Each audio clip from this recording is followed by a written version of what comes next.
that it's kind of overwhelming to think of what to share with you in just 10 minutes. But I will try to address a few highlights related to those two goals. First, I'll just frame though that this year, I feel so grateful to be at Ottauquechee School. It's an incredible team of people who care deeply about every kid that we have, and a really incredible community of family members that is just wrapped around kids to support them, I think always, but especially getting through this last couple of years. And we started the year with really high hopes of thinking about recovering.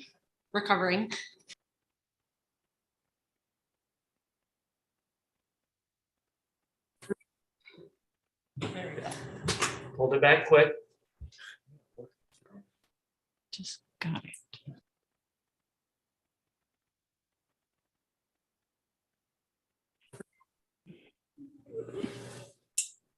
There we go.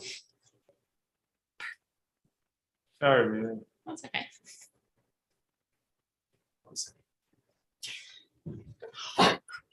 Are we rolling or are we waiting? We're good. Okay. So we were thinking about, awesome, we're back to full days, and what are the most important things we need to do with our learners now that we had brought back all of our students from who were remote last year. We were all back together. So setting out this year, our goals were, if you remember, we had a big new curriculum to implement, and we knew that was going to take a lot of our focus. And then we were doing a lot of work kind of along with the district around equity and wanting to make sure that all our kids were getting what they needed at school. And then well-being of staff and students, making sure our community was strong and people had the social emotional support they needed. Obviously, partway through the year shaped up to be very different than what we thought. So our goal around EL education really pulled back, and we kind of pared down to what was the most important work that we could do together to support kids' literacy, especially those early foundational skills. So a couple of highlights as we attacked kind of that academic end of that.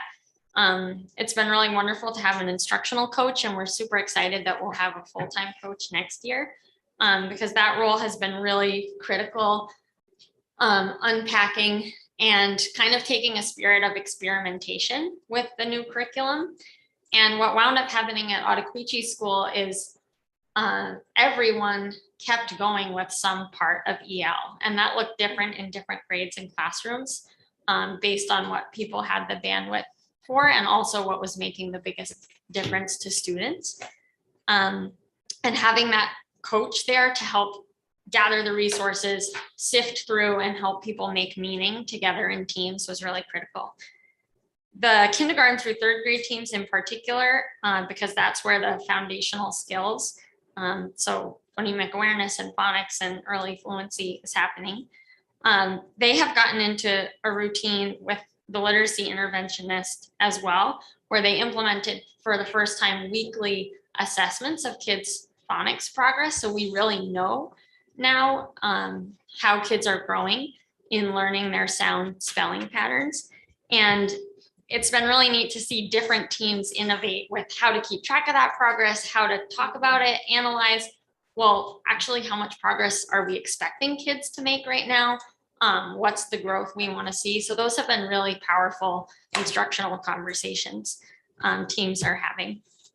And then I just wanted to give a shout out. I don't know how much you've heard about this, but it's been really fun collaborating with my two elementary colleagues. And we have an elementary leadership team with, I think, 3 teachers from each of our schools.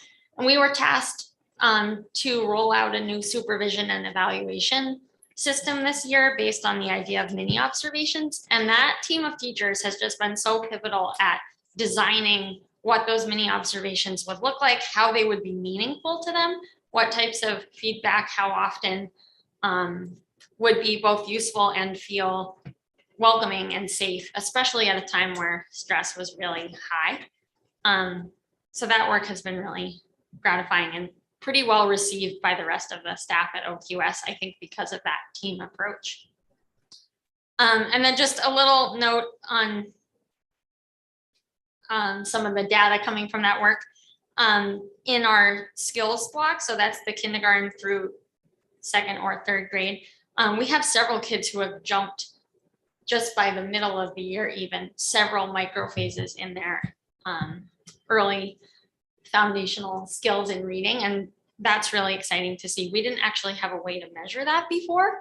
So that's been a great innovation this year. And then in math in particular, most of our classes have kids growing kind of above the 50th growth percentile, meaning our kids are still really making good gains in math with everything else going on. Reading, our proficiency, you can see it down here. So proficiency this way, growth percentile with the dotted line being 50%.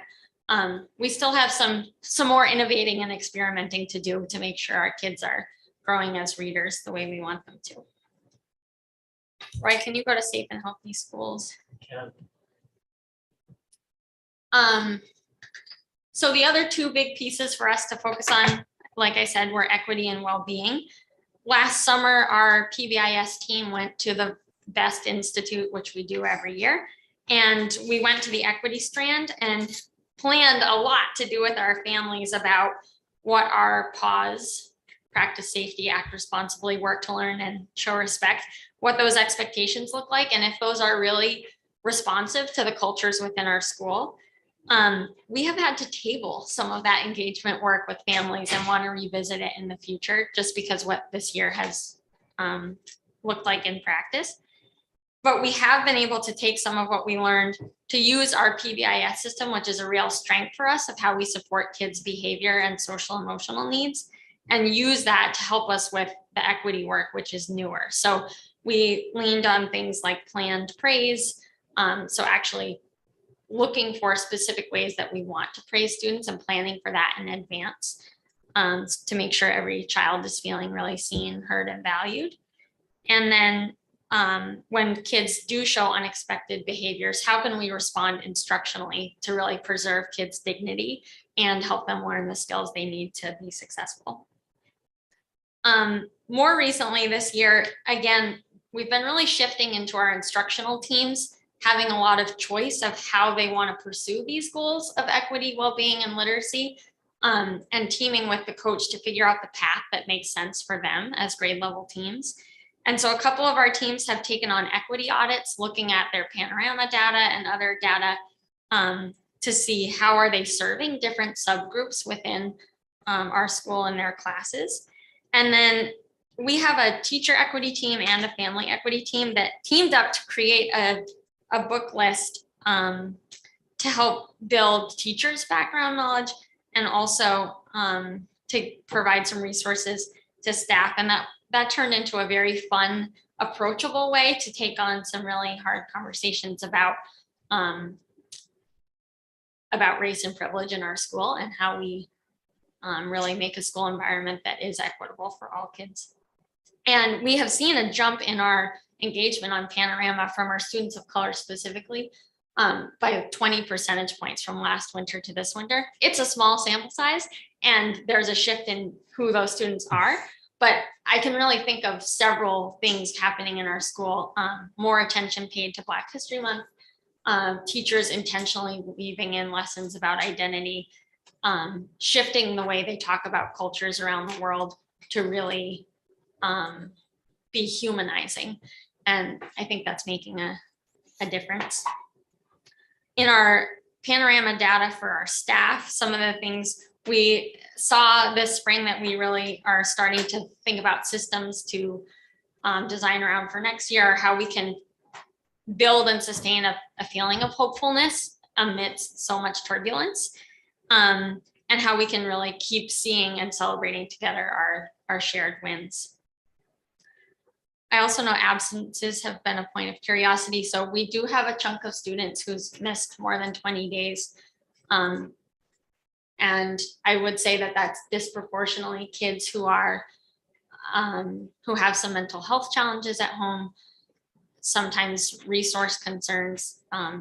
The bus has been a really big challenge. And so some of that is represented by kids who, if they miss the bus, they don't have another way to school.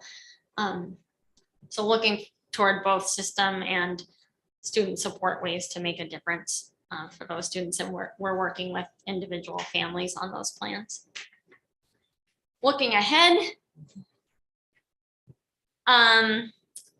thinking toward next year about, I think some learning that I did this year, I think we did as a team, and I did with teams at school, was like taking on a new curriculum is gigantic. What are the specific first steps, pieces that we need to learn? And for us, a part of that is the science of reading. What is the updated research about how kids learn to read, and how can we take that apart step by step and make it meaningful to our practice in classrooms? So next year, really looking at teams being able to reflect on what their starting point is relative to that work and chart a path forward that makes sense for the pieces of that instruction they already have in place. And then we already have teams that are really starting to get into this routine of asking themselves, what is it we want kids to learn? How will we know if they learn it? What are we going to do if they don't? And what will we do if they already have? And I'm really just seeing a lot of light bulbs click for people as they get into that constant cycle, and are seeing kids' growth take off as a result of paying close attention to that. And then in terms of equity and PBIS, we're doing some coaching through PBIS to help us think about, with the different challenges that kids are presenting right now in terms of mental health and social emotional well-being and life in the world in 2020. What do we need to do as professionals to adapt the way we offer school and learning, our universal practice, to meet those needs, especially for our kids who are furthest from educational justice? So our kids in poverty, our kids who have disabilities, our students of color, and people that are otherwise minoritized by the system. And using our existing strengths like PBIS, like some of our staff teaming cultures and our history with project-based learning to make sure kids are feeling really engaged in their learning. And then I think I already spoke to, we're working, and this is something we'll be doing at BEST this summer, is how do we build school-wide really intentional systems that help sustain our teachers and build their resiliency factors so that they do have the support and energy they need to invest in kiddos. So thanks everyone for the snapshot at OQS. If you don't mind, could you remove my ignorance and explain that graph on the first page? The first slide. Oh yeah, sorry, I wound up I just don't know talking how to to. read it.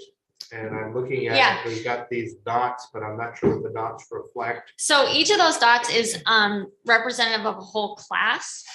These are 3rd through 5th grade. So it's the class average. The vertical axis is the percentage of them that is proficient in the standards. And then the horizontal axis is their growth relative to like a nationally normed set of peers. Okay. So in the upper right corner is kids that are high proficiency and high growth. Right. So they are mastering standards and they're also growing really fast.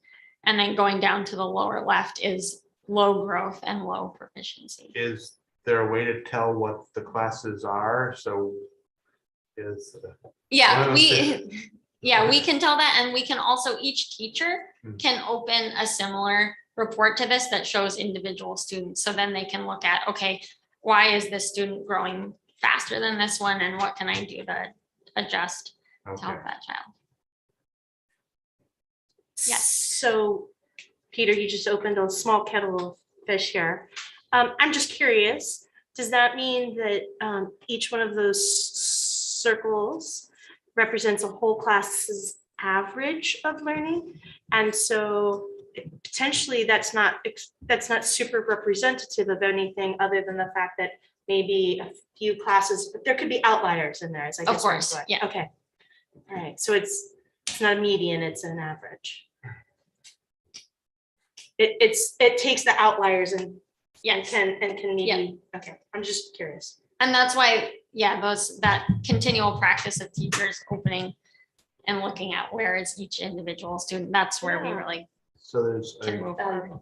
wide divergence among math class achievement and a lot of clustering among the reading, looks like. Is what I- Yeah, there's some variance in math growth and more similarity in math proficiency at the class level. But I think the point about individual students is also, Right, so if you had one student who had a specific learning disability in math, that would look a certain way, but it could be that you have 2 or 3 in one class, and it could completely change where your class average goes. Given the small sizes of the classes, Right, you've got the rule of small numbers, which mean 1 or 2 Mhm. people could move an entire class very easily. yeah, Very, very easily. not that that's in no way a criticism, that's We're just just trying to a understand. processing of the data. yep, No, of I think course. it's always good to look at the data and try to figure out what it's representing. So Right, you- Mhm. you know, the same. no, we have amazingly diverse learners here, And that data is really only useful at, big picture. big View, picture. like school board or Amelia looking at school results, whereas you really want to get into the particulars of the class and growth within individuals. Teacher wouldn't find that very helpful. Right, They need to go deeper. I can see that. They've got to disaggregate the data, And if I'm, which makes, go ahead. sorry, no, if I'm reading it right in the last, the third slide that you showed where you had, it looked like performance by whether or not you were free or reduced lunches. And it appears that those who are evidenced as coming from poverty due to the fact that they've got free or reduced lunches are performing less well than the classmates who are not. Yes, so our equity team, the teacher equity team looked at our SBAC data disaggregated by various different groups. Mhm. And it was this one in poverty that showed the biggest disparity. Right. So, and it was also interesting that the disparity was quite a bit bigger in math than in ELA. So that led them to then a whole set of questions, which I'm not sure we have time for tonight, but thinking about what are the strategies we need to use in the classroom to meet the needs of our students in poverty, because they make up a significant chunk of our school. They're really important Mhm. learners in the room. And if we can be successful with them, the strategies we use there are going to help all learners. Right. So we're- Just like with special ed. our aim is to get both populations performing similarly, i.e. very well. Right. A lot of times disaggregating the data like that is really helpful because the team that's looking at data can make some hypotheses about what might be happening and try some different things to try to remediate it. Like, Mhm. right, what comes to mind right off the top of my head is the exposure to math or mathematical, exposure in the homes, and like what we could do to bolster that up in the homes of the children, especially in that group. Mhm. Right. Interesting. And Very it, interesting. I'm it's the sorry, nature. I'm a data nerd to some degree. The middle slide, rates by groups. Mm. If I'm reading this correctly, this is the rate at which members of those populations are referred for some disciplinary action. This is the snapshot from Panorama about the increase in engagement among our students of color from last winter. No, to I'm this sorry, the one up on the top. winter. The one on the top. It Oh, says- yes, this is, so one of the things we really dug into at the Best Institute last summer was how to disaggregate our discipline data Mhm. by race, gender, ability, status. And in doing that, like, we really got a lot of coaching about the types of questions we can be asking and how to follow through with that, which is really where the planned phrase and instructional response came from. And so what that's showing you is the rate per student of discipline referrals. Right. There's another way to look at this called risk index that basically assigns what's an individual student from a particular group's risk of encountering discipline at school. Mm. It winds up looking pretty similar. Right. This one. And the reason I was interested in it was that there's an obvious outlier that's got a much lower rate of referrals. And I wasn't sure if that was real, whether that, what that represents, why there would be a difference. The outlier is Latinx students. Yes. And I don't know why that is such an outlier. And that is not one that we have dug into a lot as a team. So you've given me good homework.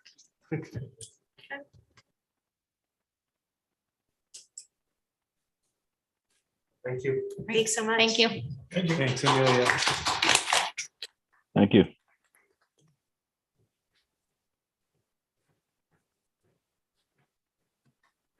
Doug, you're Oh, up. sorry, I was waiting because You're up. Amelia got such a nice I know, you introduction. should. You got a new introduction. Doug, Mr. Custis is also in his second Second. year, and we're really pleased to have him at the White River School. Looking very dapper tonight. Yes, absolutely, definitely. I did put the tie on after I was out of preschool today, though. Yeah, so thanks. It's great to be here. It's exciting to be here. Actually, I was telling my own children, they're like, "Oh, you got to work late today." I'm like, "Yeah, I used to have to do this all the time. I only do this once a year now." So, guys, this is a big opportunity. We'll see what we can do about that.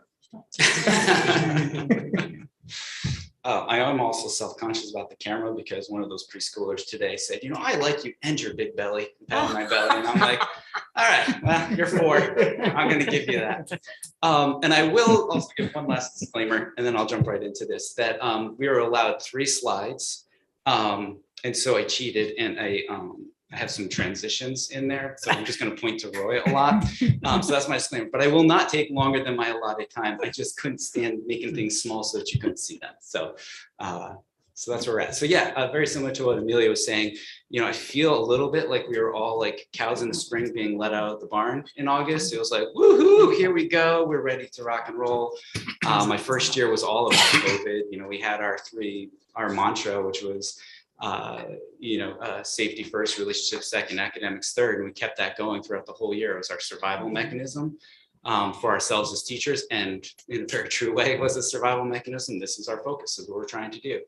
And then flipping into this year, we're like, academics, let's go, charging full head. Well, that shifted, as Amelia kind of talked about a couple of different times throughout the year as we rode the different waves of, okay, we're masking, we're not masking. Everyone got hit hard with COVID in February. It's coming back around. We're all getting hit hard again. And so that need to be flexible and that need to adjust has kind of become still a primary focus. So if anything, even though we haven't been saying a lot, I think our mantra now is really relationships and our social emotional well-being, and then academics are kind of closely following second. And but by and large, I think we're pretty proud of what we've been able to do as a school and how far we've been able to come. Sometimes, we're kind of like, oh, wow, I can't believe we were able to make it that far, given the kind of constraints. So just some like highlight numbers. The implementation of EL, again, went on kind of a roller coaster ride this year as we struggled with life, with COVID, with implementing a huge program with a lot of conceptual shifts and just a lot of materials, and trying to do that while managing our stress loads, our capacities, naturally became limited just by the function of how our brains work. But anyway, at this time of the year, we're about 75% implemented, which is good. It's going to set us up to make it easier as we continue to work on those really high effective practices in reading, which will become the focus, with EL being kind of our path to get there, much like Bridges is our path to using appropriate practices in math. We worked on monthly math and ELAT meetings with coaches focused on data and student growth. That we had coaches last year. Obviously, last year was a different year, so this year was a year where we got to start playing with that. We still have some ways to go, and we wanted to tweak how we do that, whether that's like instructional time, whether that's data time, and like mixing those two different pieces together. But regardless, it still was a focused time when people were coming together, talking about individual students, talking about data, talking about their instruction, and having that time set aside to focus on that is always beneficial. Similar numbers to what Amelia was sharing at OQS, our attendance, you would anticipate that with 61% of kids missing more than 10 days and, a near quarter missing over 20, like that's a lot, and each of those days is a disruption beyond just one day. So you're missing a day, you're falling behind more than a day because it takes you time to catch up. So for some of our kids missing several days, it's getting back into the routines. Again, the anxiety that we see in students over coming back from breaks or coming back from an illness is all there. It's always been a part of schools, but I see a little bit more of it just anecdotally. And then we are serving 47 students in title. We have 2 FTE or 2 full-time title and 1 coach, this 1 FTE of coaching, split amongst 3 people. Most of their coaching time has also been dedicated to interventions. I shouldn't say that on TV, but it just by need. That's where the need is, and so that's we're going to always go to students first. So this is similar charts to what Amelia was showing with that the upper quadrant there being like high growth, high achievement. The variable again, again these are classes, these are averages. So I was looking for that high level data to just kind of give a snapshot. Of where we're doing. The top one is reading, on the bottom one is in math. So. Oh, that's a picture of EL with 5th graders doing some work. This is a cool part. One of the cool things, we just did a ghost walk as a staff, which is you walk around the building, you kind of see what does our school say about us, like what do we value. And one of the things that really became evident as we got into the 3rd trimester is just the amount and quality of writing that was happening with students was impressive. This is a sample from a 3rd grade class who studied Frogsy. This is a painted essay, which has been a part of Hartford School District for a long time, but it's kind of found a life in the Yale program. It allows students to articulate better the process of what they're trying to do than just saying, I'm going to write something, and they now know they can talk explicitly about it, which is kind of that cool metacognitive piece that comes about with the Yale. That's another sample of a frog one, which you can't read, but trust me, it's great. Okay, and this is just adorable 1st grade poem presentation. And if you can't hear it, I apologize, Doug, if I play anything out of here, all it does is go. all right, well, I will tell you that it is really high quality poem, and it was great. So that's Bell, all of 1st grade. This was just one of their units, and this is one of the things that Yale has is these performance, projects that happens at the end of a unit. So 1st grade invited me and got to record them all and send them home to families. But you can see they created this individual artwork. They had studied poetry and they had modeled it off of a book. What does the sun see? And so it allowed them to use vocabulary, which you would hear in there, like twilight and well, anyways, I didn't know all the vocabulary, but they did, and you would see that in there. Again, one of the components of EL, just kind of an anecdotal glimpse into what it looks like. So looking at, yeah, sorry. You didn't point enough times. I know. There you go. All right, that's fine. So just looking at some data around what's happening in our kind of social emotional work, our school culture work. This year, we were lucky to have Aaron Sun, the licensed mental health clinician, step into our Hawk's Nest, which has been around for a while. Staffed really well with Tammy Keener, who was 1 staff in there. We now have 2. We have Tammy and we have Aaron. And what that does by having that licensed mental health clinician is it allows us to have a little bit more nuanced plans and to start broaching into a broader range of needs. So it's not just the student who's having behavior issues in the classroom. It can be just a student who's struggling emotionally, which again, are all things that have happened before, just kind of adds to the depth of our ability to do that. Continue with some of our whole school wellness activities. Perch, our intensive behavior support program, is in its 2nd year of operation, and they're focusing on Dr. Ketterer's healing self model, which has been great. Our restorative circle work, we started doing some of that in 4th and 5th grade, and I kind of mentioned this at the beginning, but I think one of our main focuses has really just been acknowledging where we're at, not acknowledging that with each other. We spent some staff meetings just talking about that, talking about the psychology of what's happening to us, what's happening to our students. Because again, that becomes the important work, is acknowledging your feelings, your understandings of what's happening. And I think our behavior data kind of shows that we started the year kind of growing. That top chart is just average referrals by day, which is kind of a weird statistic. Average referrals by day, by month. But it gives you a sense, a general sense. And you can see our little triangle data. So one of the things when we're talking about percentages, or we're talking about outliers, one of the things that's nice about this chart is like, you can kind of just break it down to like students, like how many kids are we really talking about here? It's like, oh, okay, we're really talking about like 9 kids in the school, who are struggling with this and need that extra support, which is down a little bit from last year. But regardless, pretty consistent. Again, given all that's going on, like, we're feeling pretty proud and excited about that.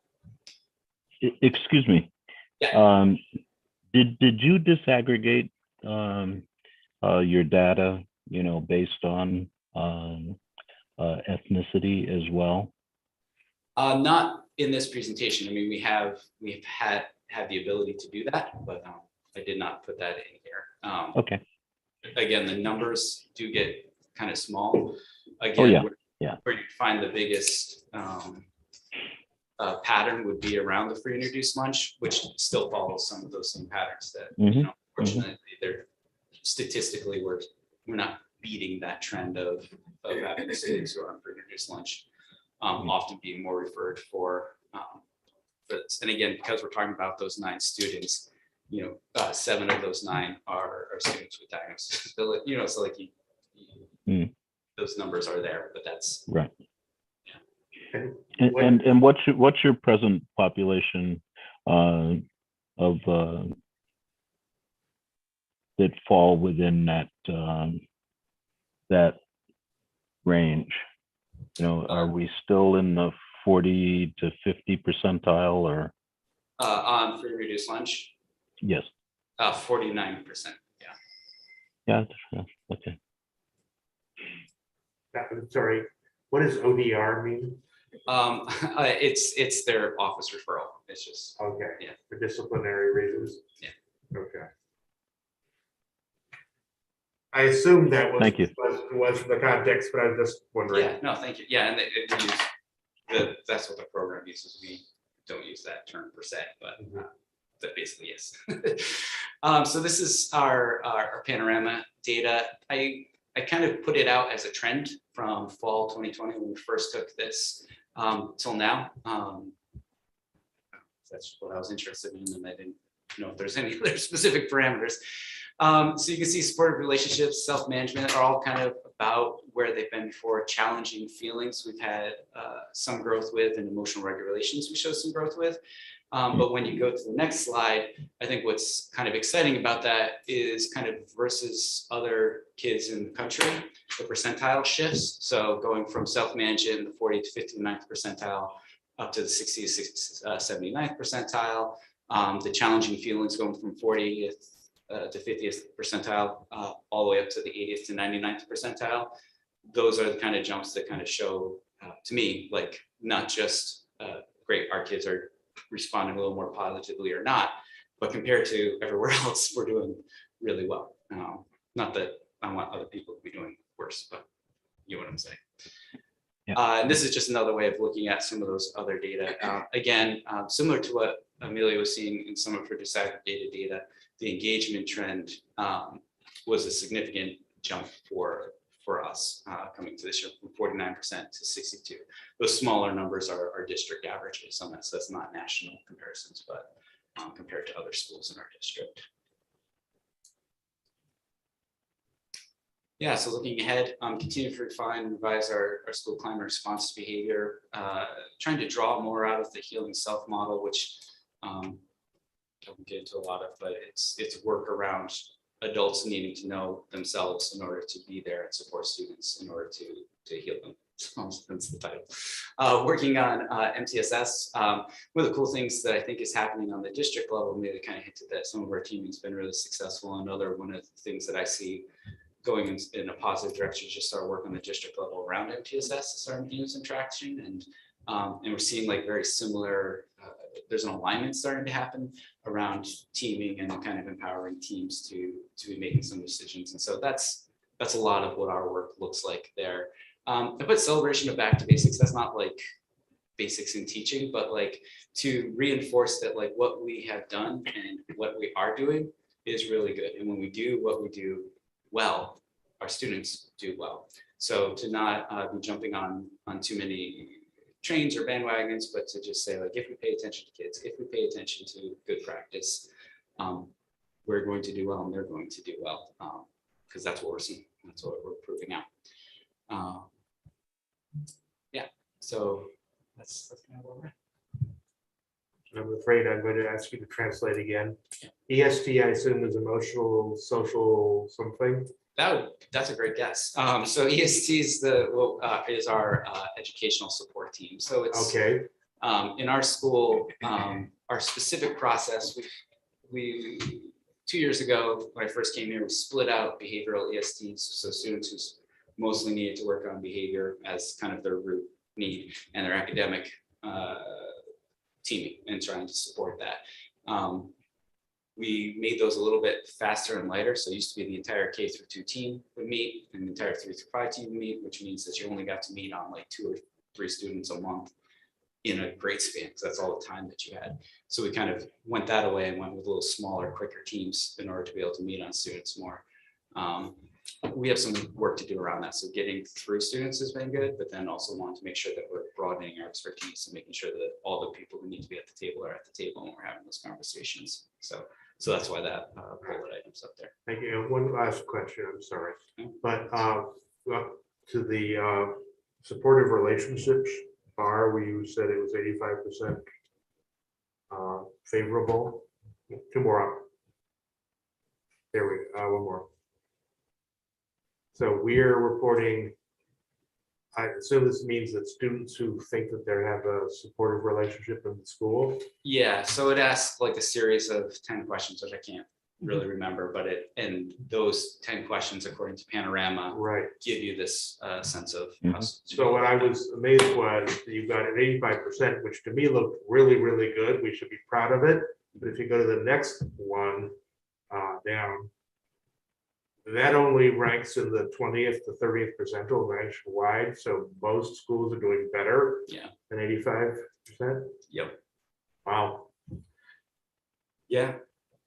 Yeah, and we, I've done some analysis where I look at questions and I do like one of those terrible data things. Well, that's a stupid question. I try to throw it away. Right. It is something that we're aware of and, kind of keyed in on, and I'm not sure why. When you look at, again, when you kind of break it down, you break it down by like how the difference between each of those individual questions, the percentile shifts are not super huge. There's not a lot of glaring like holes there, but it's enough that it impacts that. And so if we're going with it, we have to find a way to address that. And we don't have the quick answer for that yet, or slow answer. Thank you very much.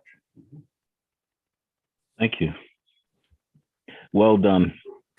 And thank you very much. The report on your food service program was outstanding at our last meeting. So I want to say kudos from the board on that project.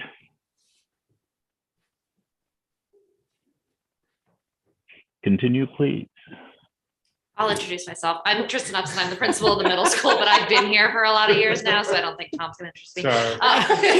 This is Tristan Upson. We know who you are. I think this is her 6th. And I'm gonna apologize in advance that I don't have any graphs or pictures on there because the ELA teacher in me still goes with a lot of words, and I'm bad at taking pictures. Like the kids will joke on Friday afternoons when they see me walking around. They're like, "Oh, you didn't take any pictures for the newsletter, huh?" I'm like, I didn't. Nope, got to get a few of those in real quick.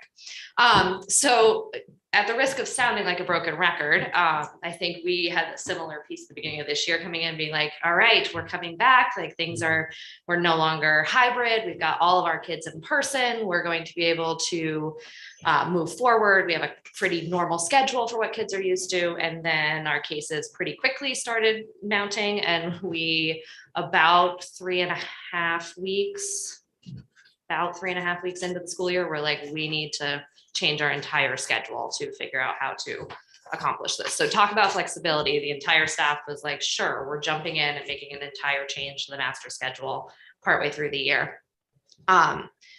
Which had a ripple effect in a lot of things. So the first big piece that it had a ripple effect in is our intervention this year. We're really lucky to have 2 half-time interventionists, one in math and one in ELA, Title I, and then we have a 0.6 Title I and 0.4 local interventionists as well, and and we had a math teacher who, because the schedule changed, jumped in and did some intervention for us too, which was great. And so, but with those changes, the way they were pulling out groups wasn't working. And so we had to go back and look at how that was going to work. And so math moved to a push-in model pretty quickly and identified students that were in need of intervention and started pushing into the classroom. So they ended up with about 35 students who were part of that math intervention this year. 43% of those demonstrated no need for intervention after their intervention period had happened. 57% of those showed an increase in their level of proficiency. What's interesting to note, though, is that the classes that the interventionists were pushing into had greater growth overall as a class with their level of proficiency in STAR. So it was an interesting model for us to look at. How does having the classroom teacher and interventionist working together really increase the level of learning for all kids, whether they're identified as need of intervention or not. So that was really exciting to see, even though the model looked really different than what we had initially intended for the beginning of the year. Reading, we had a little bit of a harder, we had started doing the LLI, level learner intervention for students for reading last year, but that really requires a small group pull-out intervention model.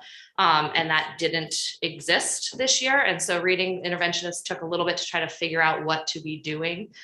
So they've been doing a whole bunch of different things trying to work, but they worked with the ELA department, and in December started really targeting a whole school writing initiative, which was focusing on the interventionist going in and doing mini lessons weekly.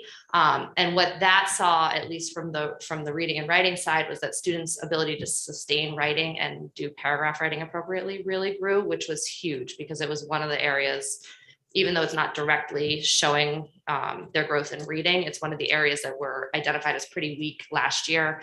As we were working with the model we were working with hybrid, as kids weren't doing enough writing. And so their ability to sustain writing became really challenging. And so this has helped us to see kids' stamina. We're hoping that translates. We're doing SBAC right now.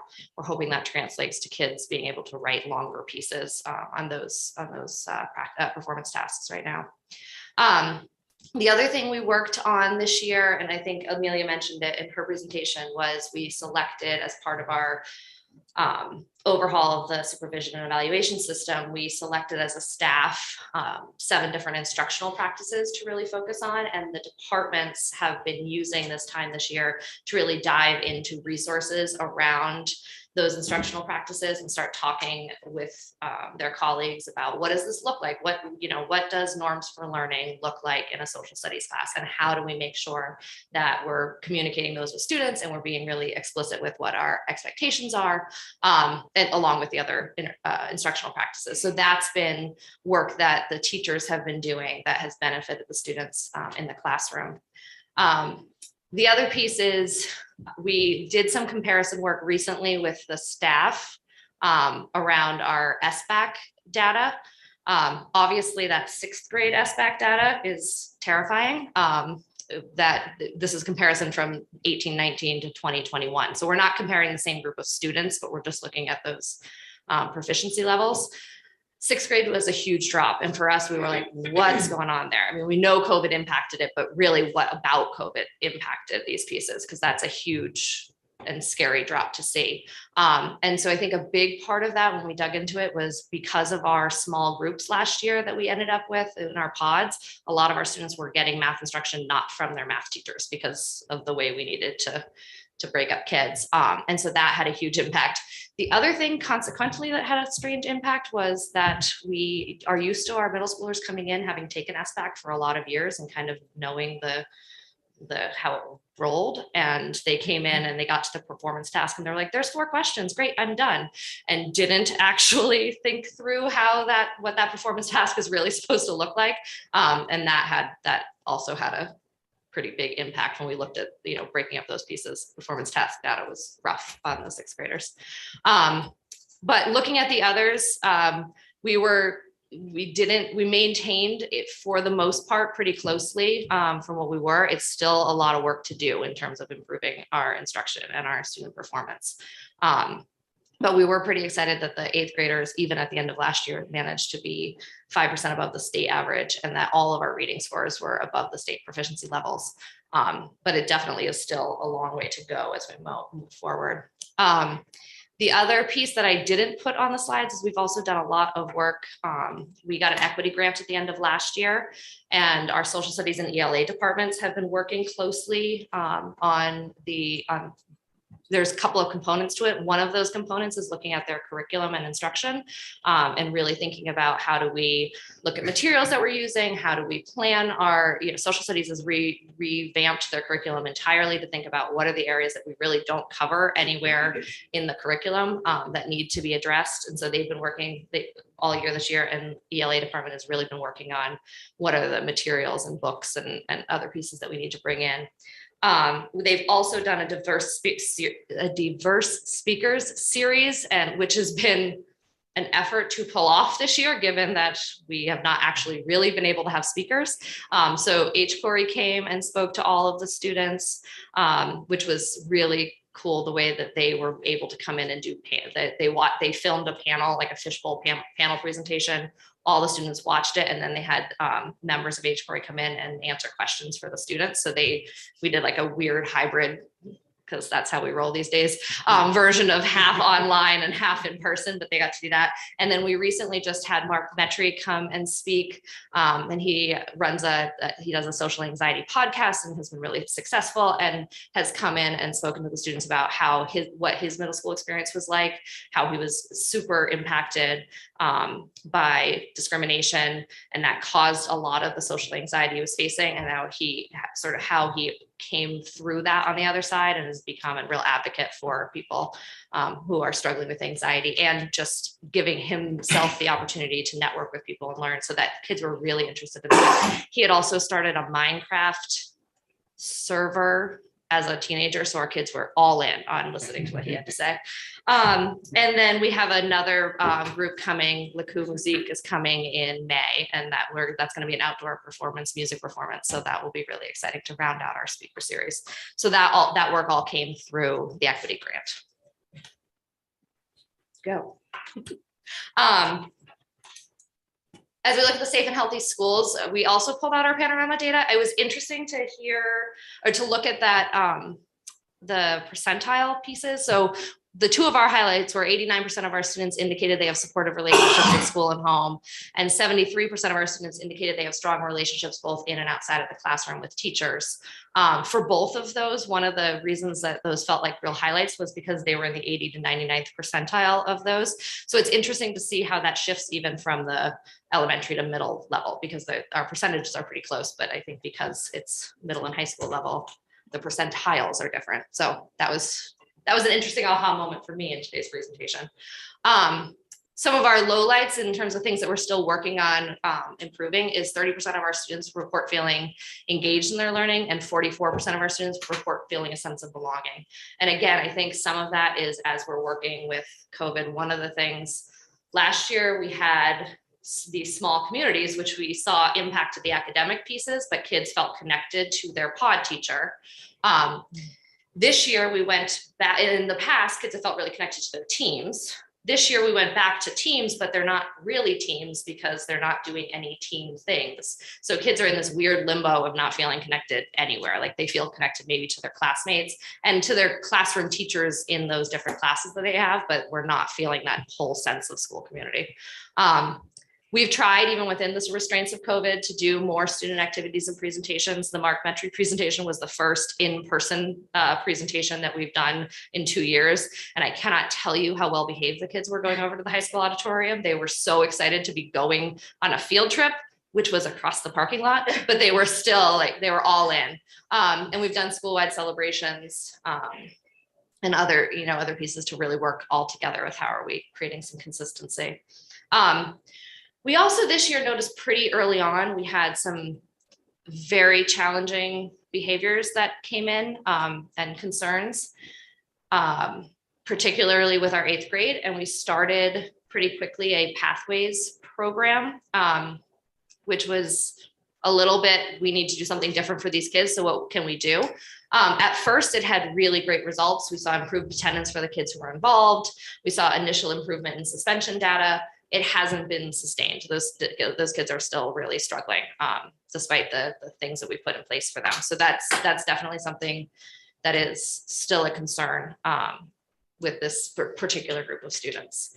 We don't see it as much in the 6th and 7th grade, so I don't know what that will look like next year in terms of a need. I think some of it may be really based on just needs that we're seeing in the class right now. We also, one of the other things I didn't put on there, but we also have our Phoenix project, which we started last year and I had reported about last year, which is our sort of students with really high needs that need something very different in the classroom. And we still have that program and it's been super successful. So they have about 8 kids. This year, 3 of their 8 kids had fully transitioned out. They transitioned 2 more in, and then they have 2 of those students who are still within their classroom who are now high, like half their classes are in the gen ed setting and half their classes are in the Phoenix setting. And so we're still seeing a lot of success with those. Part of Pathways came from we weren't bringing 8th graders into that program because there's not enough time to really pull them in. So Pathways started as okay, this isn't an option for them. What do we need to do differently? So, but that program is still really successful for us right now. In terms of what we're looking ahead for, we are currently, so this is kind of looking ahead, kind of what we're doing right now. We are piloting a model for intervention right now based on some of the success with math pushing in and seeing that raised the whole piece. Math right now is, the interventionists are teaming with the math teachers, do a weekly menu with small group intervention and co-planning based on weekly formative assessments to see how that impacts the whole class. And they did some pre and post assessments that will be done. We use STAR again, but we're using it outside the normal window so that we can really see from there. And then in reading, they're taking a 2-fold approach. One, doing lit circles and ELA classes with small groups, which then allows that LLI time for the interventionist to pull small groups, and also working with science classes to do nonfiction reading with leveled texts that were based on student interest. So students got to say, like, these are the types of things I'm interested in. They've leveled the text, and then they're doing small group intervention with those students. So they're taking both a nonfiction and fiction approach right now for reading. So we're excited to see how that part that we're piloting over the last 8 weeks of school impacts kids, to see if that's something we want to continue for next year. The other big thing that we've seen is we need something different for 6th grade. I think the data showed it from the SBAC piece, but also we're just seeing 6th graders come in at a little bit different maturity level than we're used to. And so one of the things that we're moving to next year is going back, for those of you who have been around for a very long time, going back to having 2 6th grade teams and 3 7, 8 teams to allow that 6th grade experience to be a little bit different, a little more wraparound. So that's an exciting change that we're moving toward. People are feeling good about that. We spent a lot of time with staff talking about, we dug into the data. We really looked at the equity for like how do we create more equitable structures for students? And one of the things that came out pretty clearly was that our 6th graders needed something different. So that's how we're responding there.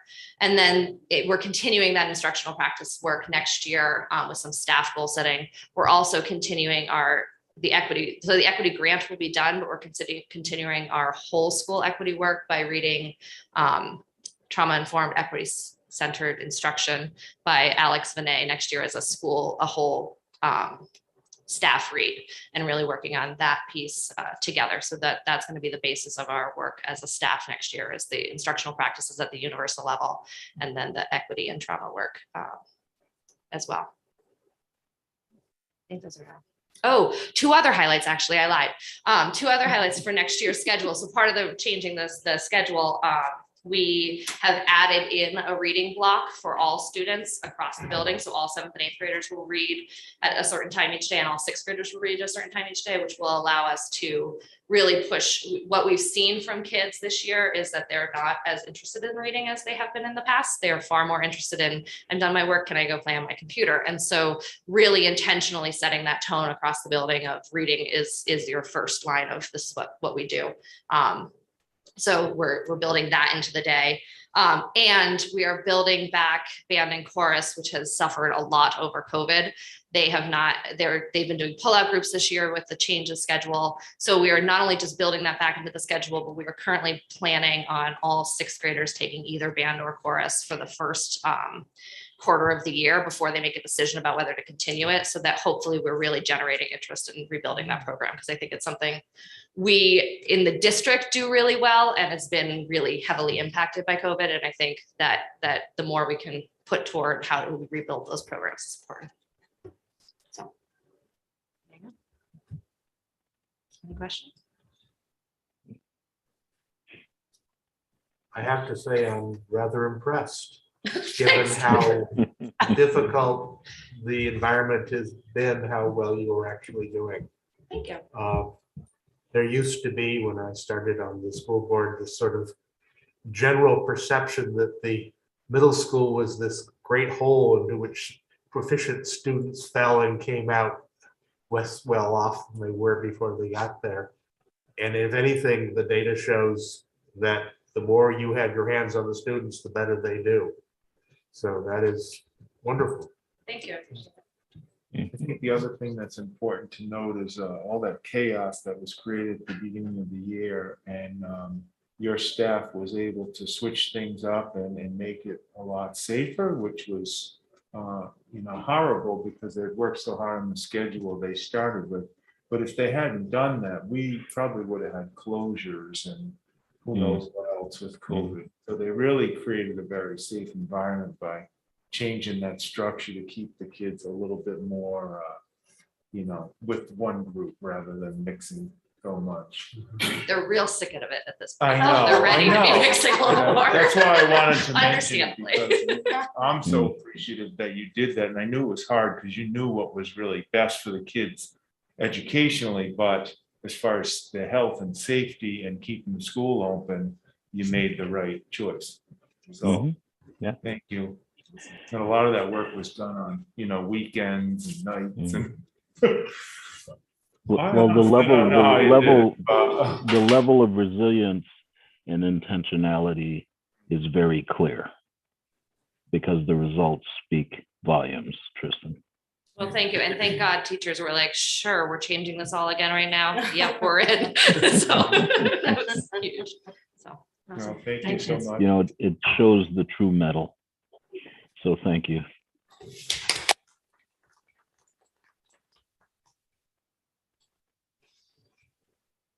This is Erica Schneider. Erica's finishing her first year as the Tech Center Director. We're so excited to have her. It's a fun place. It's such a great program, and you knew she had such big shoes to fill from H, who's now at the Wildest School. But Erica's doing a fantastic job, and we're so happy she's here tonight. So take it away, Erica. All right. Thank you. Yeah, it's a fun job. I got to sub for a welding teacher yesterday, and we got to go out to the building site in Lebanon and see the 3D drawings and all these pipes. And it was like, this is pretty cool. So there's a lot of fun stuff going on. So in terms of academic proficiency, the Tech Center for a long time has been able to tell you students' proficiencies in our program areas, like a student's proficiency in welding, a student's proficiency in culinary, all of those kinds of things. We haven't had as great of data about some of the more academic pieces. We've had some of the math pre and post assessments, but we now have a test that we have to take from the state called Work Keys, which comes from the ACT. And it's actually, I think, a pretty valuable test. It gives students on the reading one, it gives students like an email that somebody would realistically read in a job, and they have to be able to answer a question about it. And so it's a pretty useful thing to be able to do. And same with the math, it's looking at real world situations that kids might encounter. And so the small group piloted that last year, and then all of our students took it in the fall, and then students are taking it again next week. The proficiency level of this is a 5. And so when we look at the math scores, we kind of have a range, but particularly when we look at that in comparison to other tech centers, we're actually significantly above because we have a pretty high percentage of students that are scoring in the proficient range there. It's not as high as we want, but some of the work that's been done over the past few years about integrating math has really paid off with that. And that, that group of students that are in the 4 are almost there, I think, with a little bit more work. And then with the workplace documents, we have seen that that's an area that we have a little bit of growth to do. We've got a number of students who are at that 4 level, which is not quite where we want them to be. We want them to get to that 5 level that really shows they're ready for the workplace. And so we are working on some plans to have a literacy integrationist. We have that position posted and are doing interviews, and hoping that that will be a way that we can help our instructors integrate that literacy. So we're not adding in whole new pieces or whole new curriculum pieces, but we're just kind of highlighting, okay, like in culinary, what is the reading that you do in culinary? It's a different kind of reading than in English class, and just being intentional about teaching kids what that reading looks like and how they can succeed on it. So that's kind of where we're at with that. Will you click on the link there?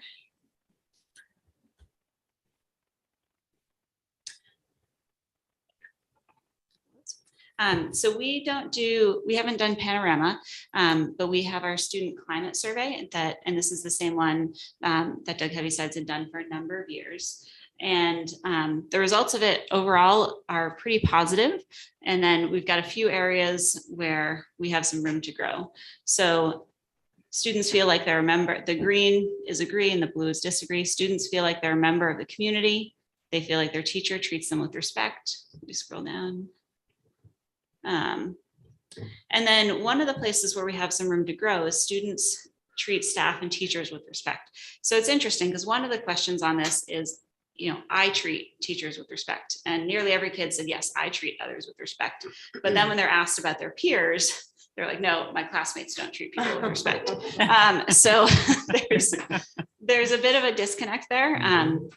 And some of that is something that we've just been working on all year. So most of our programs this year are full. We have 16 students in a program and 16 students in a shop program, which is a lot when there's, different cars around and like a pretty large space. Programs traditionally have not always been quite that full. And so having the dynamics of 16 students and figuring out the space and figuring out each other has had, a few of our programs have had some challenges just with those interpersonal interactions among students. And we've had to do a lot of work with a few different programs, just trying to help the kids understand how to work together and what some of the expectations are for the shop. And so I think we've made some progress on that, but there's definitely, that's an area that we're going to be working on a fair amount next year too, making sure that students are treating each other with respect. They're good with the adults for the most part, and they feel respected by the adults, but with each other, there's some challenges there. Students feel safe and comfortable. They feel like the classroom and instructional equipment are kept in good working order. We've been working, we just recently got an extra pot of money from Perkins that was unexpected. And so we found we had some chainsaws that were 20 years old. And so we're updating the chainsaws and we're trying to continually keep up to date with all of the different technology needs and different equipment needs of all of our programs. And let's see.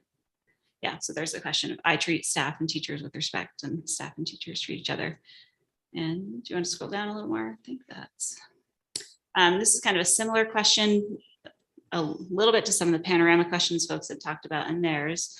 For my teachers, encouraging and caring, the vast majority of students agreed with that, and students feel engaged in their program. So students are really enjoying the different programs that they're doing. And yeah, staff and teachers respond quickly and positively to discipline. That's one of the other areas that kind of goes along with the interpersonal interaction thing. There are a few students who feel that, you know, not enough has been done with some of their classmates that are disrespectful. A lot of that is because they don't see some of what's happening behind the scenes with those students. And I would say that in general, with some of the disrespect issues that we've had, we've made pretty good progress as in each cohort over the course of the year. And I think that's, yeah, and my teacher welcomes my opinions, ideas, kids agree with that. Encouraging and caring, treat others with respect, treat students fairly. So overall, our climate data shows that students are pretty satisfied with their experience at the tech center. I think we're seeing some of what every school is seeing with students with mental health challenges. And we don't currently have the capacity to do much of that, you know, with like a mental health clinician, because just the time that students are with us. But we have done a lot of work partnering with our sending schools and making sure that the kids, you know, when we find out about an issue, making sure the sending schools know about it and having that kid get the resources that they need. So. And if you want to go back to the slides for the looking ahead. Yeah, so.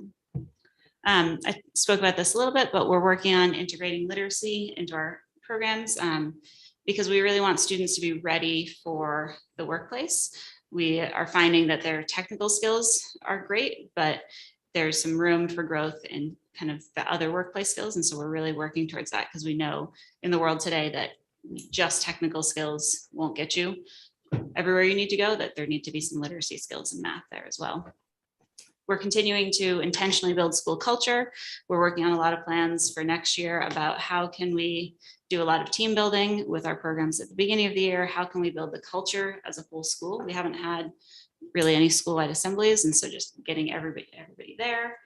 We have an accepted students day coming up on Friday where we're going to have our incoming students come in just because they haven't visited us at all, so they can have a chance to visit, adding on that school culture. And then we are reopening an information technology program to prepare students for that new field. So that's a program that had been dormant for a while.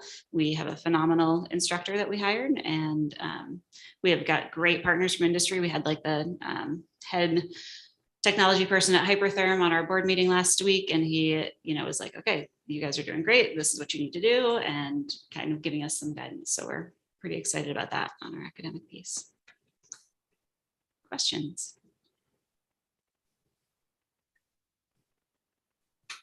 So not a question, but a comment. The question about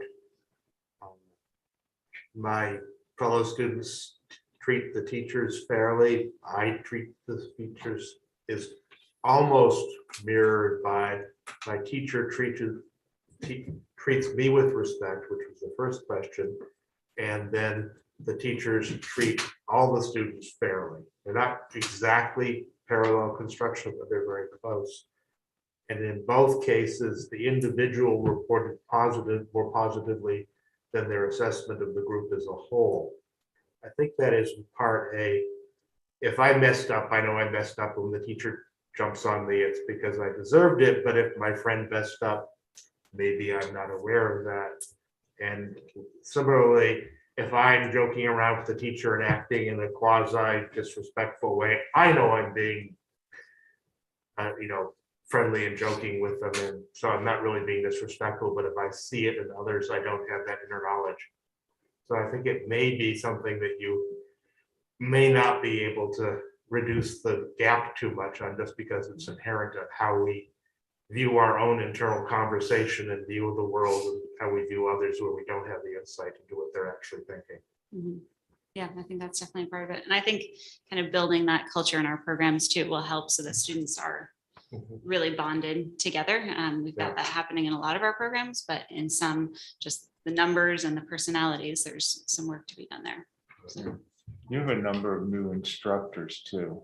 Mhm. So. We have a total of 8 new staff members out of 30. And then 4 of our program instructors are new and new to teaching. Well, 3 of them are new to teaching, so completely brand new to teaching. And they're doing great stuff. Yeah, it's a predicament that most of the other schools don't often confront when you have industry folks who may have been, 10, 15, 20 years converting to teaching whatever trade they know well. So with the new director, it's pretty amazing how well it's gone. And, what a nice job you've done transitioning those folks on to the staff. It was a lot, all in the pandemic. So Yep. thank you, Erica. Yep. Thank you so much. Thank you. Thank you to all the administrators. Last time you heard from 2 of our veteran administrators, and tonight, with the exception of Tristan, you heard from our sort of newer contingent of administrators. And I'm just so proud of the quality and the folks that we've been able to recruit to the Hartford district to lead our schools. It's really very impressive, and they've acclimated very well and done such a great job. They fit right in with the team, and they're just all so committed to their schools and their communities and to the district. I'm just really excited about the future for our students and our community. So thank you all. Thank you for coming tonight and doing such a great job.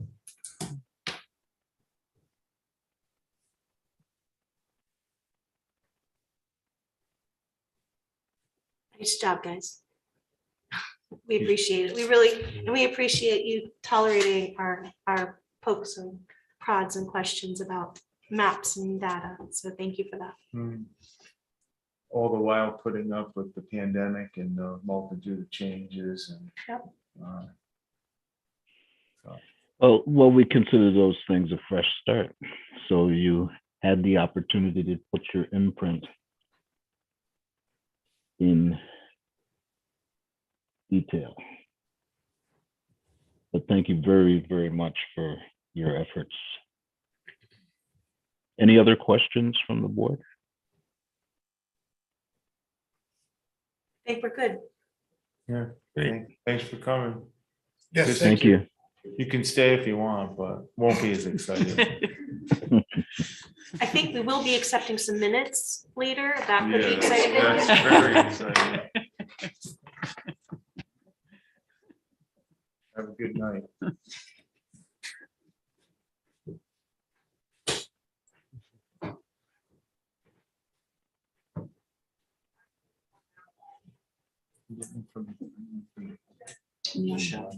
No, she.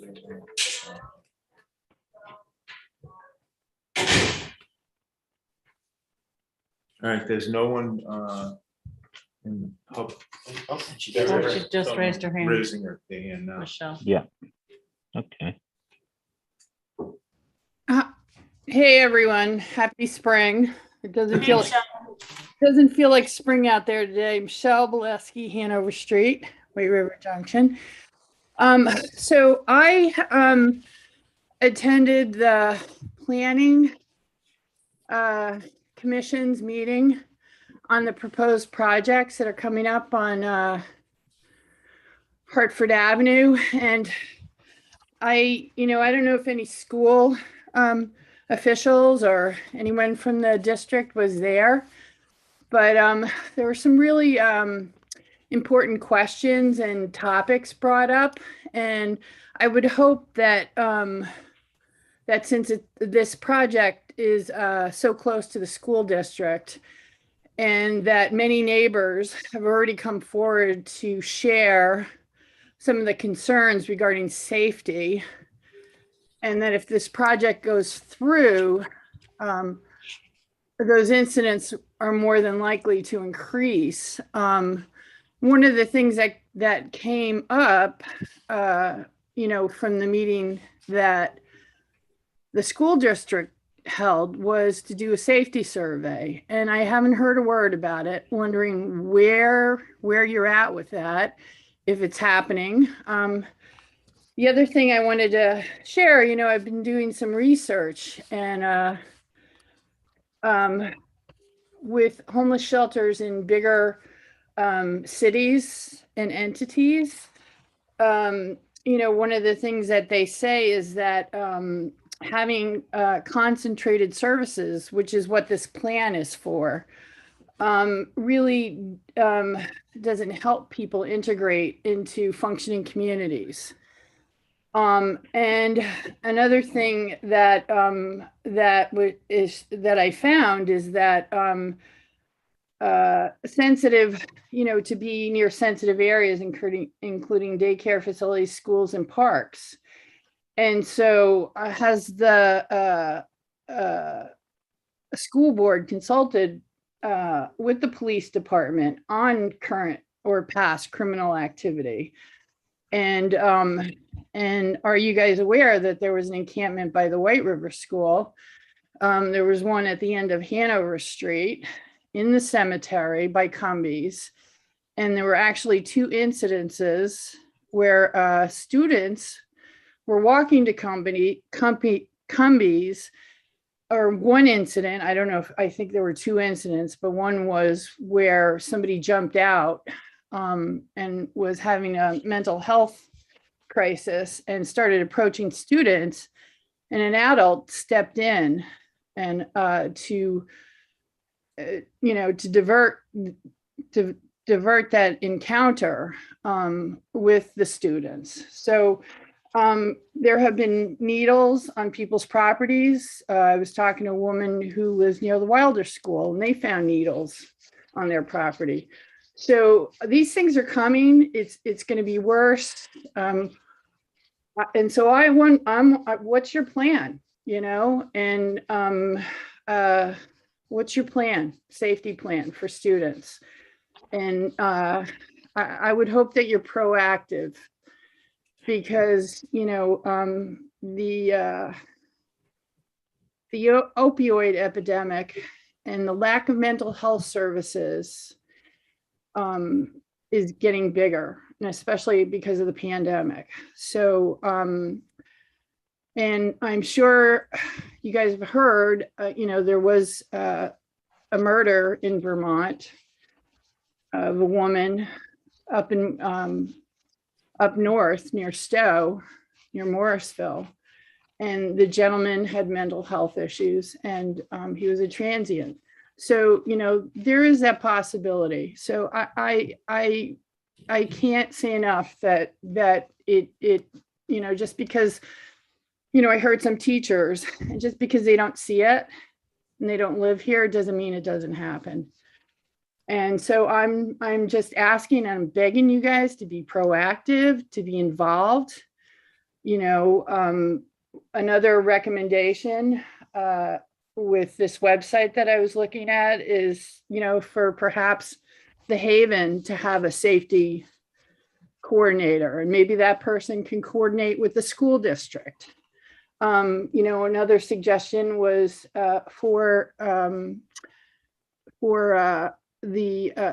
reach out to the neighborhood, and I think that the school district is part of the neighborhood. So I think a strong coalition of neighbors and information and communication would be really beneficial as well. So I'm going to stop, because I could probably share a lot more of the things that researched and discovered, but where's the safety survey? Thanks. Thanks, Michelle.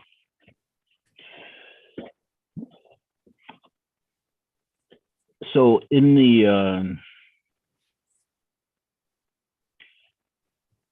follow-up from the meeting, not to respond directly at this point, in time, one of the comments that came, from that community engagement meeting that we had, was the discussion of working, with our safety team to start to develop, a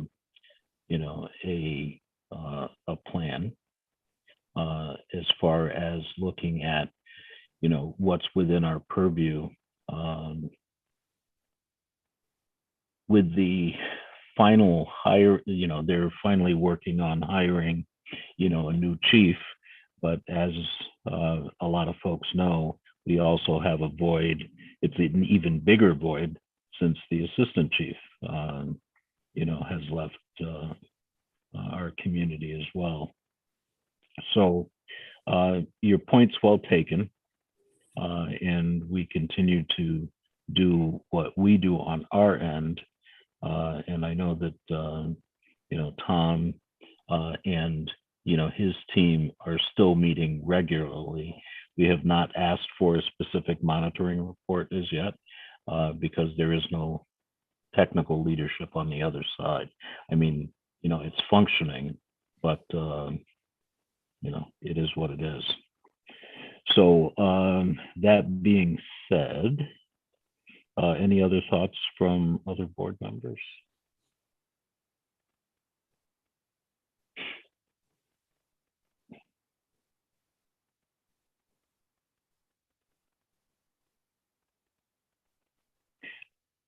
Okay. Roy, are there any other public comments out there? No, coach, nobody else waiting. Public comments from board members?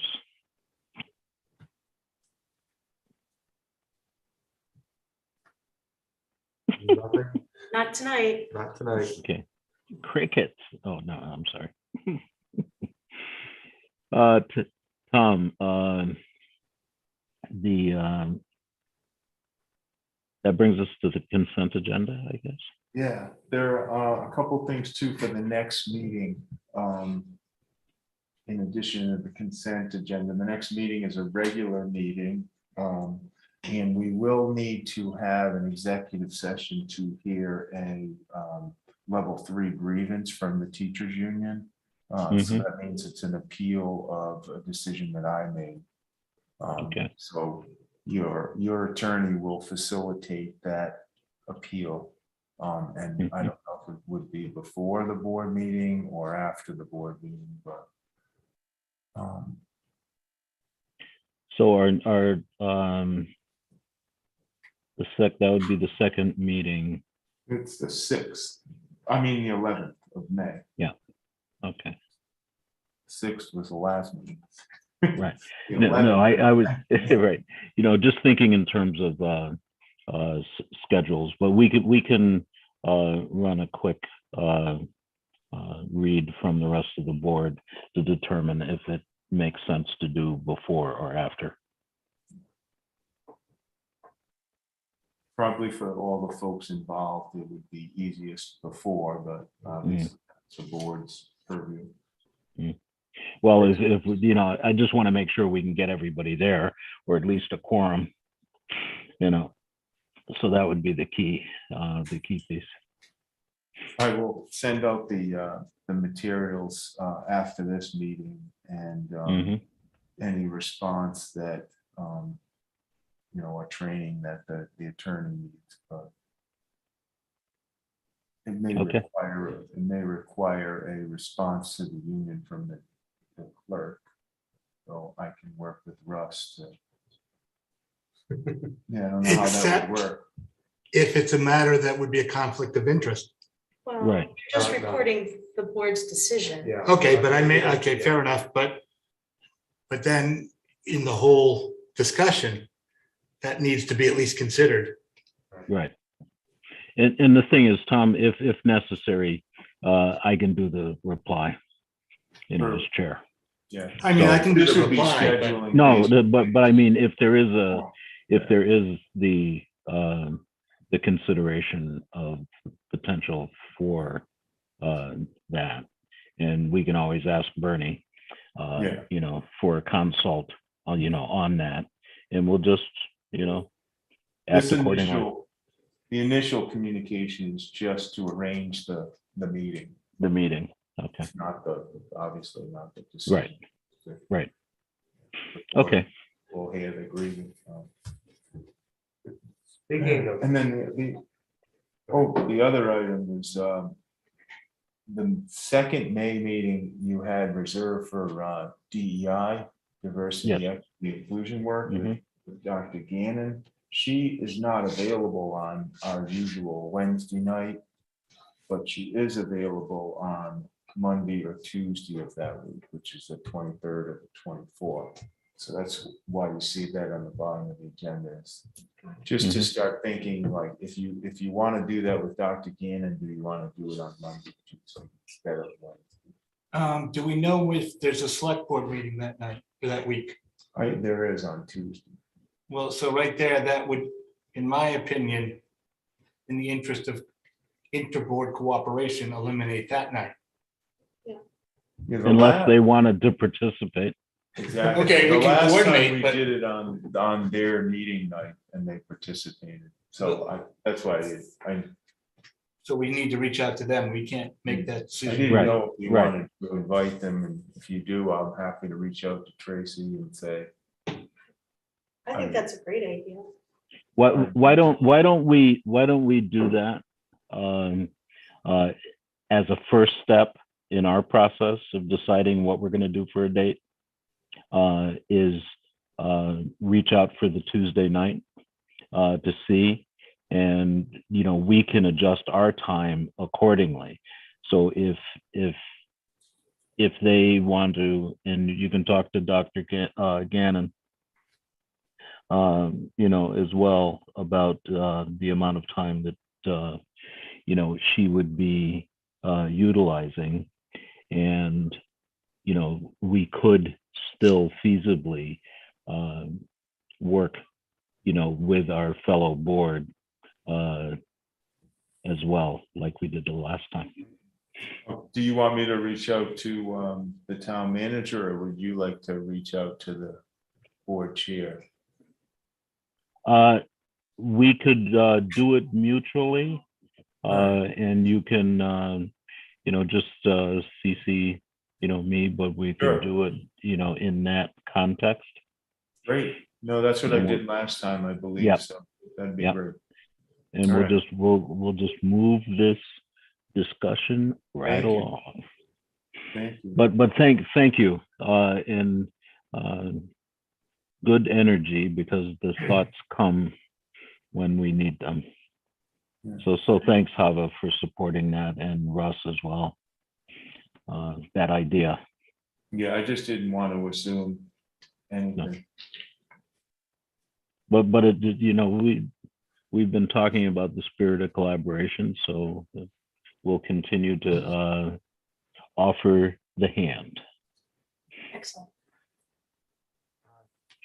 Coach, if you don't mind, I have a question Sure.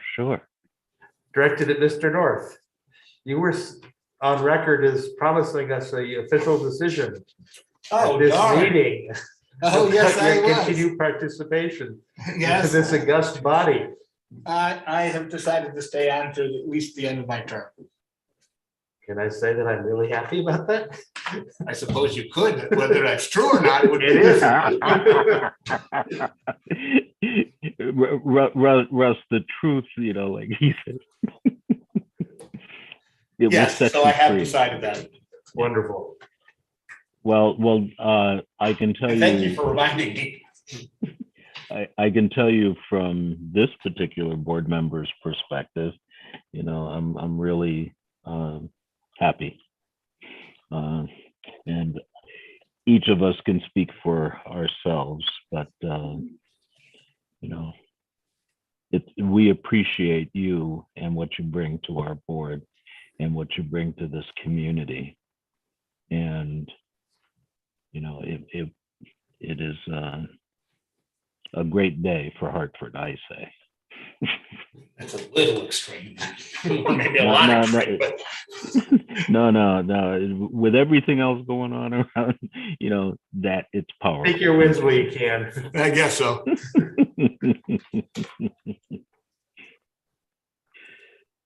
So, as we continue with the consent agenda, because actually that was part of that. I do have a that couple piece. appointments. Yeah. Several. Usually we don't do this at the engagement meeting, Right. but You ready out of time? for this time of the year, it's really important Mm. that we get contracts out to new teachers so they don't Yep, go yep. elsewhere. So if you can oblige me for the next couple of engagement meetings. Yes. I have much choice. Yeah. You don't want people leaving. Right. Well, that's what we've done in the past. So, It would just be too long to wait till right. May 11th. So we have appointments. Angela Terrell is a new teacher at the Wilder School. Michael Coughlin, he was here for this year as a science teacher, and we would like to hire him permanently. So he's a science teacher at the high school. Lance Johnson is coming back as a building trades teacher at the tech center. Pretty exciting. Retired and missed us. Fatima Shabazz, new teacher at the Ottauquechee School, classroom teacher. Jeremy Willett at the tech center. He's the new teacher she was talking about tonight in For IT. IT. Aaron Buckland, classroom teacher at Brook School. Rod Hull, new driver ed teacher. We haven't had a new driver ed teacher in many, many years. Mark Hamilton is retiring. And we were very fortunate to find Rod Hull coming to us from up north for Jen's driver ed teacher. So that's pretty exciting. Elizabeth Spriggs, new classroom teacher at Brook School.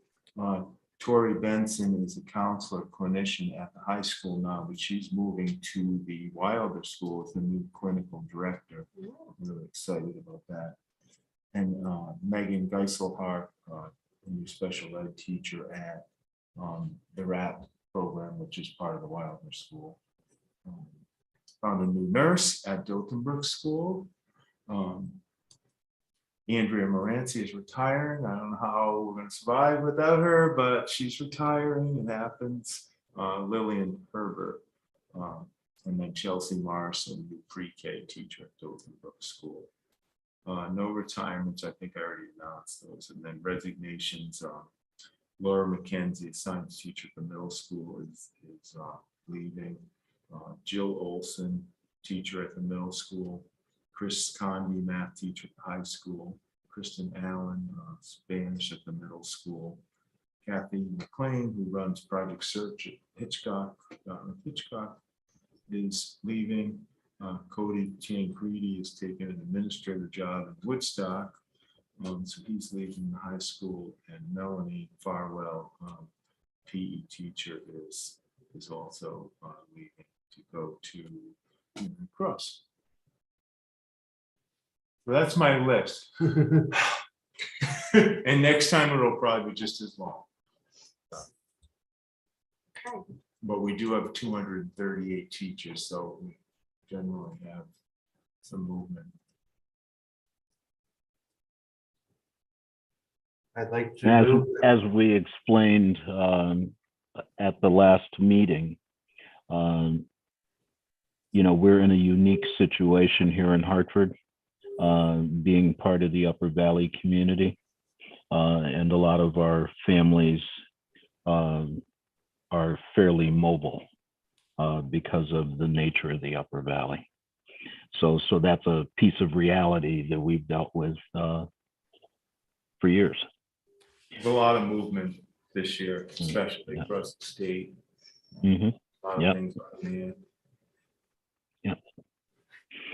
So before we close out the consent agenda, there is one more item that should be probably brought up during this time, because that could be, or probably should be, part of the consent agenda, and that would be acceptance of the treasurer appointment who replaced our combined treasurer, being Joe major. Under state statute,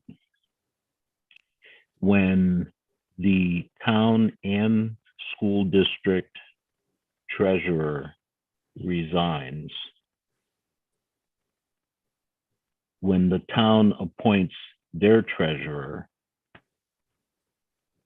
they are the interim treasurer for the school district. And that's under Title 24, which is the municipal statute, versus Title 16, which is our statute that does our operations. We still have to approve the treasurer because each of the two municipalities has that responsibility. And I think anyone that's been watching the political process and sometimes would question, why does the person's name show up on the school ballot as well as the town ballot? Well, that's because we're both required to have a treasurer. So that's the cover story. Thoughts, comments, questions? Coach, Yes. I'd like to make a comment. Understanding that, I just want to express some disappointment that we're not consulted when I have no problem with Joe Major. I think he's a great choice. I do have a problem with the process. Thank you for that that comment.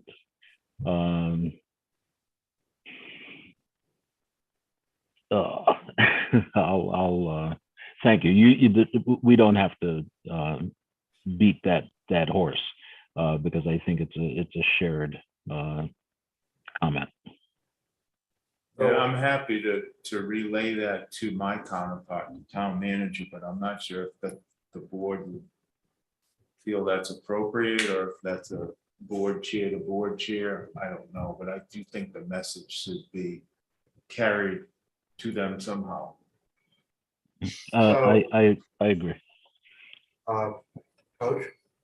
No, go ahead. I understand the sentiment, but at least theoretically, I assume we could come up with our own nominee to be the treasurer for the school board. So while that would be duplicative and expensive and so forth, we have some degree of independence still. We are not totally bound by their action. Well, you're right. You know, legally we could. It would be nicer though, the pursuit of collegiality and better relationships between the two municipalities which the citizens of this area belong to, if we could do a little bit more communicating. I mean, I think from the administration side of things, it would be it is very advantageous to have the same treasurer. Yes. Because the money comes to the town and the town dispenses it or disperses it to the school, and it would just be more complicated if you had two treasurers trying to. Oh, I was not in any way indicating. No, I I'm wanted just to try I don't to know if the understand. board understands how it actually My works. understanding is that Peter's recommending or suggesting it's possible that we could offer up a candidate, not that we would. Oh, I see. Not that we would. Or Some we could districts have have two our own, different treasurers. we could have our own hearing on it and interview potential Right. candidates. Independently of whatever the town did. It's just, would be better if however we approach it in the future, if we talk to each other a bit more. In some districts, they actually have two separate treasurers. And that does happen in other communities. You know, a lot of and supervisory unions, they have a town treasurer, a school treasurer, and they. And that was my point. I'm not advocating for a separate treasurer, but I think it needs to be on the record. Yes. And I would agree with that. I would agree with that as well. And I think that it needs to rise the level of emotion, but I think the sense of the board is pretty clear. Well, Especially since there's somebody who knows accounting on this board. it's in the record, Yes. and it is clear. I think, Peter's comment was reasonably diplomatic. Is Russ was more direct. Accountant, lawyer. which is critical for us as well. And Coach, if I can just add, and I'm sure you realize this, but the treasurer who was here, John Clerkin, did an invaluable job for the school board, and just gave us so much service and so much effort over the years. I hope that there's some sort of formal thank you to him, because he really is a great guy and just did a great job. Well, I think similarly, as we've done for, our other providers over the years, I think that even though town meeting is a long way off, it seems, but it'll be here before we know it again. It's true. It makes sense that we put on our calendar, a reminder to do the resolution, for John and his service to the school district, and similarly how we did for Chief Caston and for Deputy Chief as well. Thank you. By the way, may I echo the words of the clerk to say, well, I have a problem with the process. I don't have a problem with the result. And that I look forward to Mr. Majors. Coach, do we need to? I think what I'll do on behalf of the board is I'll work with Tom on crafting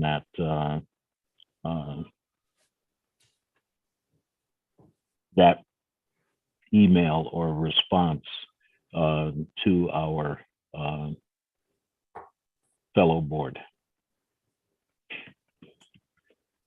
With that, I'd like to move that we accept the consent agenda, welcoming the new members of the Hartford community and giving our thanks to those who are leaving. I second that. So we have a motion and a second to accept the consent agenda. If there's no further discussion, all in favor? Aye. Aye. Opposed? So moved. Coach, I have one last issue to raise before I move that we adjourn. It's not on the agenda, but I would think that probably isn't a problem since it's an internal to the board issue. I would like to move that Hava be appointed as a representative on the negotiation committee, saying that Mr. North has had to step down from that position.